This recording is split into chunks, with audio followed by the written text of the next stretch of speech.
Since humans first launched into space, we've been entirely surprised. To go beyond, we've had to focus our ingenuity in ways that have provided the impetus to solve big problems. Problems that don't just help astronauts explore, but also improve life here on Earth.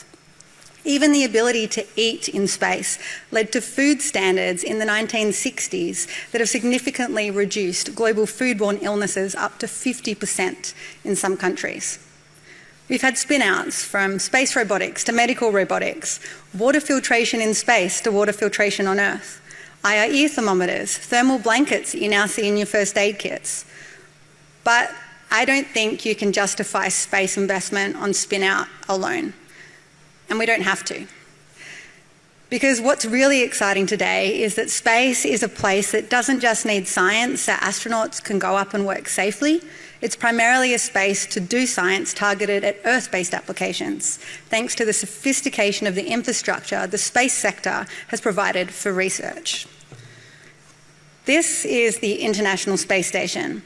It's the main home of astronauts in space today and is a potent incubator for innovation. It's huge. It's 109 metres across at its widest point, which is almost the size of an Aussie soccer field. And those cylindrical modules you see running down the centre and across in part are filled with air. And that's where you see astronauts in a shirt sleeve environment. The inside and outside are absolutely chock-a-block with scientific experiments and scientific lab equipment. Andy Thomas helped build it, and astronauts have been working in it for the last 25 years. Thanks to the ISS, the primary role of astronauts today is to go up there to make discoveries we can't make down here with gravity and the atmosphere in the way.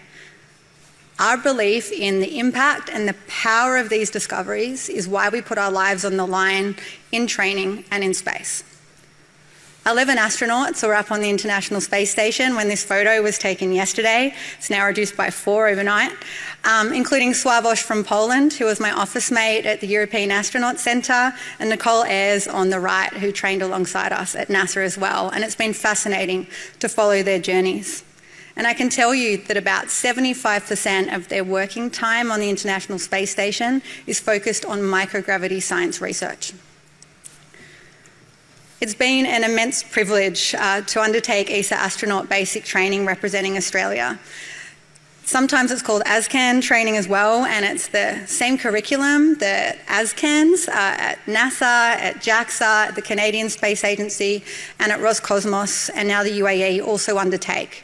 And while it qualifies those who pass it for any government mission, it's primarily focused on the International Space Station. Since returning to Australia last year, I'm working to bring the knowledge and insights home that I can. And with that in mind, today I'm going to focus on the subset of health benefits that come from microgravity research in orbit, because I think it holds absolutely incredible potential for you, our space sector, and also more broadly for our country. So health is a key part of astronaut selection and training. Astronauts today have to be performant operators. We have to be healthy to do the work in space that needs to be done up there. When we're up there, we're medical practitioners looking after each other in cases of emergency. We're also ourselves medical guinea pigs because of how our bodies respond to the space environment. We're medical scientists taking lots of samples, blood, urine, ultrasound, muscle biopsies, and so on.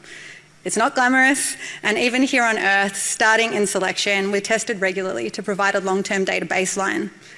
I remember on day one of astronaut training that a friendly DLR scientist greeted us for one of our first lessons and said, "Welcome to the Astronaut Centre. Here's your stool sample bag. Bring it back before the next lesson."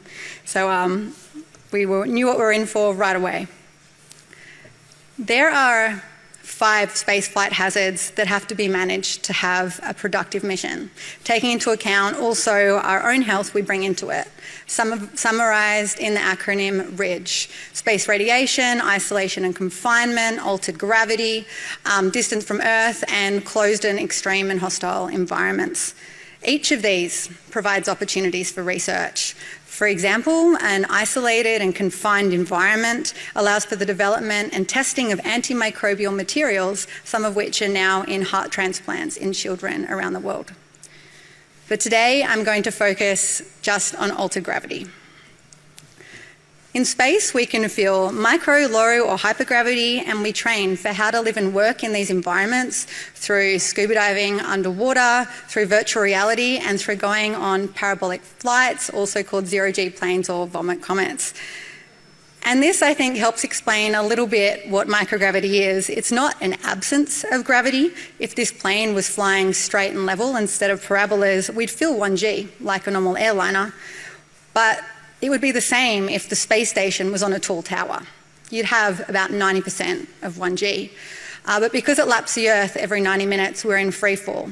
It's this falling together at the same speed with the things around us that create the environment of microgravity. It's feeling that absence of the weight force.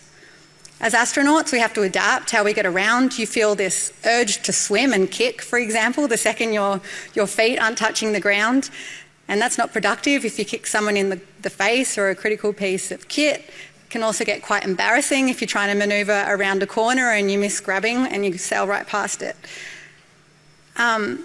Basically, our adaptation to microgravity has been used in psychology experiments as well that have translated into health outcomes for stroke patients.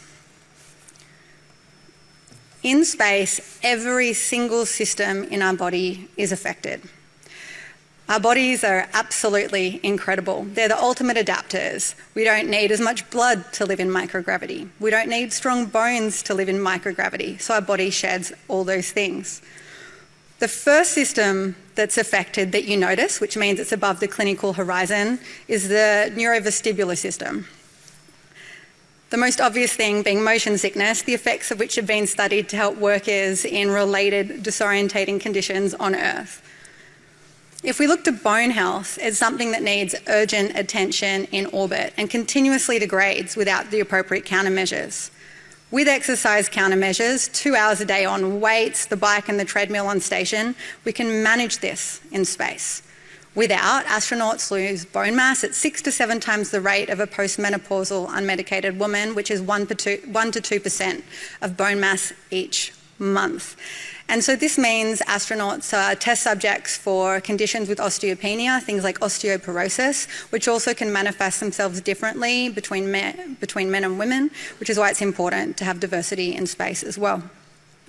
Identified pathways in the body are also then studied further in in-space labs to look at the specific mechanisms behind bone creation and formation and the countermeasures.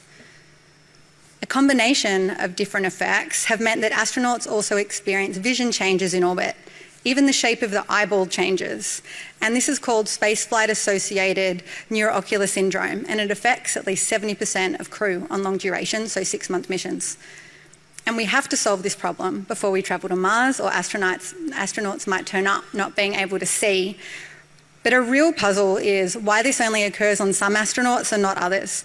And this has now been identified as being down to genetics. And it's related to the metabolic pathway for metabolizing B vitamins, showing a new link between vitamin and eye health. Another puzzle is how fluid shift differences between astronauts are also related to genetic conditions and genetic expression. For example, it's related to infertility from polycystic ovarian syndrome. These kinds of surprises are places where new advances can arise.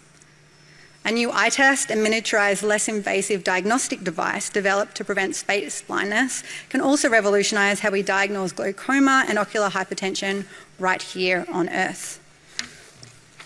Another area we train for is microgravity sciences. We had lessons into pretty much every kind of science you can imagine.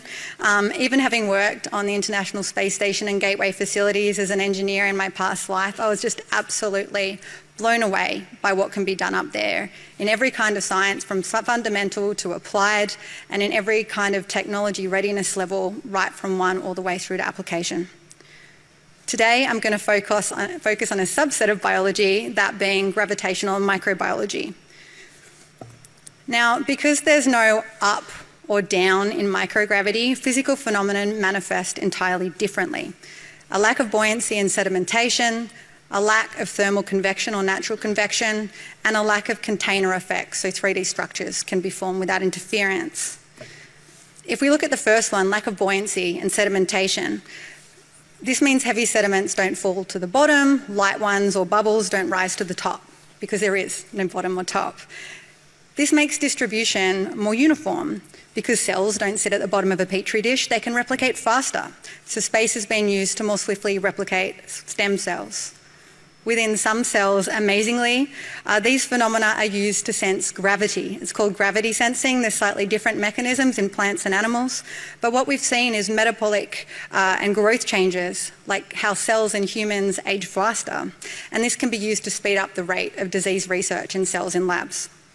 Celluloids, like blood, can have their fundamental properties better studied, and research in microgravities actually led to the building blocks needed for making artificial dog blood and artificial cat blood.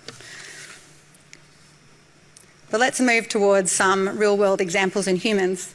So the stability, the drug delivery, and the efficacy of the antiviral drug used to treat COVID-19 has been furthered through 2 sets of ISS-based testing in 2020 and in 2022 in the ESA IceCubes module. And being able to understand the molecular interactions allowed for a greater ratio of the drug to go into the IV bag compared to the solubility agent. And this makes it much, much safer to give this drug to patients with issues like kidney disease that may also be suffering from COVID-19. Here's Alex Gerst, who was my boss when I was at the Astronaut Centre, conducting a bubble-based experiment. The absence of G forces extends the lifespan of bubbles, creating a more stable interface for capturing tiny particles. And results from this experiment are being harnessed to develop biosensing tech that could be used to detect disease biomarkers in blood before the diseases become symptomatic, or to find minute traces of pollutants in water, far surpassing terrestrial-based systems that exist today. When we add on a lack of thermal convection, this is when it gets really exciting, I think, because of crystals. So crystals grow out of a solution. The lack of fluid mixing around crystals in microgravity means as they grow, the solution around them gets less and less concentration of their building blocks. This is called a depletion zone. Whereas on Earth, it keeps mixing in and the building blocks keep being fed to it. This means that they can grow more slowly with time for their structure to develop uniformly and have less deformities and less impurities. Because the solution has a more even distribution of the crystal's building blocks, crystals also grow more similar to each other, more uniformly. And this is a real image of a drug experiment, the space and the Earth versions by Merck. When they can remain suspended in a fluid rather than sitting at the bottom, crystals have a longer time period that they can grow in, so they grow larger. This is also a picture from JAXA of crystals grown on Earth and in space out of the same solution. And why do we want more pure, more uniform, larger crystals? Because crystals make up our world. There's protein crystals in all living things and pharmaceuticals. There's also metallic crystals important for industry. Most protein crystals on the ground are far too small or far too unstable to be seen clearly by our imaging techniques down here. But if we can grow them larger in space, we can learn things about them and understand them better, how to produce them more reliably, and how to change their properties for use on Earth. So let's hit some real-world examples. Here's JAXA astronaut Soichi Noguchi. Some of you might recognise him. He was at APRSAF in Perth last year. And he's working here on an incredible crystal growth experiment that led to a better understanding of the protein structures involved in Duchenne muscular dystrophy, DMD. Now, DMD is an incurable genetic disorder affecting 1 in 3,600 boys around the world. And life expectancy at the moment is just 22 years old.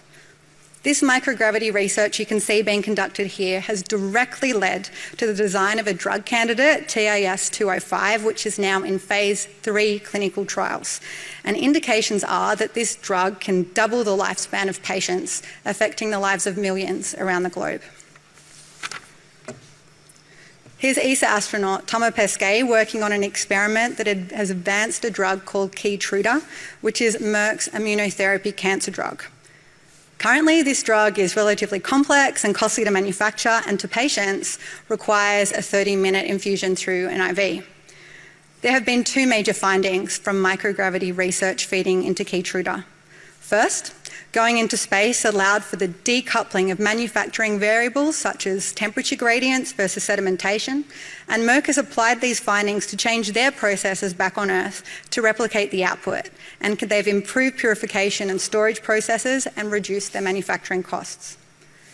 The crystalline suspension in space is also less viscous, which is really important for formulation to change it from being in an IV to being able to fit through a syringe. And so this has made possible the ability in future for Keytruda to be injected rather than patients sitting there for so long. And this isn't going to only impact Keytruda, it's also relevant to other MAB immunotherapy drugs of this type to treat a variety of conditions throughout the body. So let's look at this combined with 3D effects with the lack of container as well. So tissues in space can be formed in 3D clusters in a way that they can't when we feel gravity. The UKSA, for example, recently funded research into diffuse midline glioma, which is a brain cancer that Neil Armstrong's daughter died from. And they're taking it to space because it can grow there in 3D and we can better understand the mechanisms and therefore potential treatment pathways. This experiment here, called ADCs in microgravity, contains spheroids, 3D structures of cells, and it's looking at how to target cells inside tumours, because cells inside tumours are a little bit different, they're a bit hypoxic, they don't get as many nutrients or oxygen. Here's our ESA astronaut Luca Parmitano, and he's working on an experiment to further the treatment for Alzheimer's. 330,000 Australians are plagued by this disease. But before a cure can be found, we need to understand the disease better. And we think Alzheimer's likely advances when certain proteins assemble themselves into long linear fibres in the brain that ultimately strangle nerve cells. And in labs, we can't grow these fibres. They collapse under their own weight before they're big enough to be properly studied. And so with all the phenomenon I've talked about in combination, what this really means is that instead of gravity, surface tension effects and diffusion effects dominate the physical processes, resulting in more uniform and precise layering as well in manufacturing. This here is a photo of the first human knee meniscus successfully manufactured on orbit using bioinks and living cells, which is a crucial step towards developing functional artificial tissues and organs for transplant here on Earth. Artificial retina manufacture is also being honed up there by a US startup, and this could help restore eyesight for the 30 million people worldwide who suffer from retinal diseases. Basically, it's alternating layers of light-activated protein and a bind on film. And microgravity is the only environment that makes this possible. And you need long-term microgravity to be able to do this.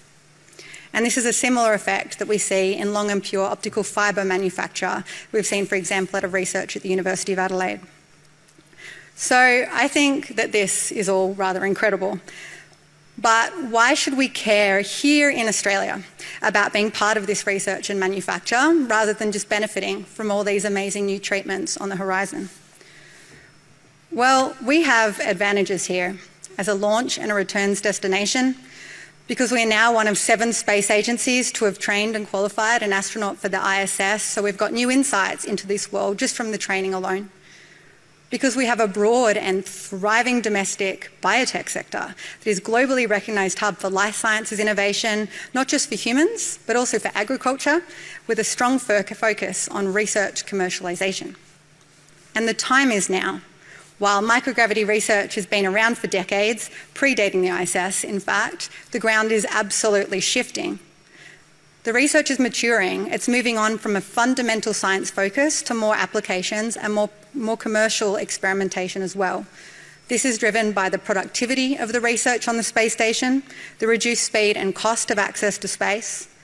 And internationally, the next generation of in-space facilities are being planned, from post-ISS commercial low Earth orbit destinations to cislunar architectures, which bring in some interesting radiative effects as well, to satellites and capsules, as we've seen here in Australia.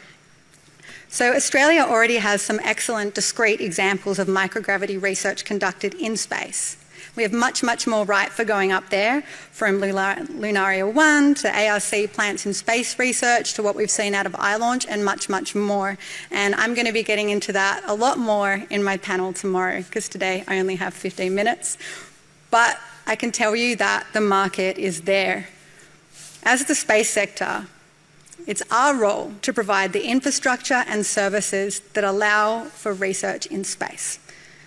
The commercial opportunities to do this are accelerating. Varda's recent $187 million Series C shows investors are backing this market, because all indicators are that the markets are significant and also so broad. There are many areas of health that are impacted, and precise market figures for the microgravity economy are still developing, to be fair, but we do know some things. So let's look at pharmaceuticals just as a subset of the overall market and applications. Over 80% of marketed drugs utilise crystalline structures in their formulation. There still remain hundreds of known proteins that either cannot be crystallised on Earth or are too small to be seen by our microscopes on Earth. The pharma industry spends approximately $280 billion on R&D. Microgravity research could enhance drug development by improving success rates and reducing timelines, potentially reducing the cost to bring a drug to market, of which that today is about $2.6 billion per drug. According to Sierra Space, it's considered that a 1% reduction in cancer mortality is potentially achievable through microgravity-enabled drug discoveries, with an estimated economic value of nearly $500 billion. And at the personal level, the cost, of course, is also immeasurable. And this is just one health application of microgravity. And health is just one of the scientific and application areas of microgravity. I haven't even got into semiconductor manufacture, which has been identified by the GAO as one of the next great 3 technologies to emerge over the next decade. So I encourage all of you in the Australian sector to look to opportunities in space, not only for critical services like Earth observation and communications, but also to those applications that use space as a laboratory. And we have a panel on this tomorrow, and I encourage you to come along. Thank you.